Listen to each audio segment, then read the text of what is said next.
Hello बच्चों, let's read the question. Present question based है assertion and reason पर। Assertion says a rocket works on the principle of conservation of linear momentum, and the reason says whenever there is a change in momentum of one body, the same change occurs in the momentum of the second body of the same system, but in the opposite direction. सो बच्चों, इस question से related article हम refer कर सकते हैं 11th NCERT part 1 page number 96 पर। सो यहाँ assertion में हमें डिस्कस किया हुआ है एक रॉकेट। सो रॉकेट जब भी मूव करेगा, suppose it is moving upward direction, की अपवर्ड डायरेक्शन में मूव कर रहे हैं, तो अगर हम इसको डायग्राम से रिप्रेजेंट करें, so let this be the rocket. तो रॉकेट जब अपवर्ड डायरेक्शन में मूव कर रहा है तो इसमें से जो एग्जॉस्ट गैसेस हैं वो डाउनवर्ड डायरेक्शन में एग्जिट हो जाएंगे, एग्जॉस्ट हो जाएंगे। सो यहाँ पर एक्सटर्नल फोर्सेस तो एक्ट नहीं हो रहे, it mean sum of all external forces is equal to 0।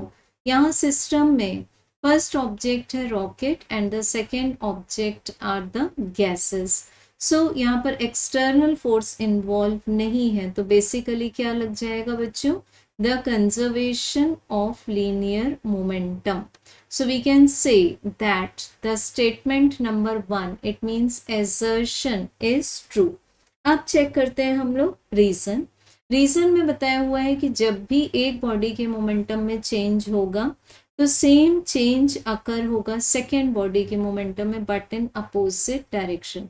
So what we can check that the momentum of rocket, the change in momentum of rocket plus the change in momentum of the exhaust gases is equals to 0 because total momentum constant रहेगा।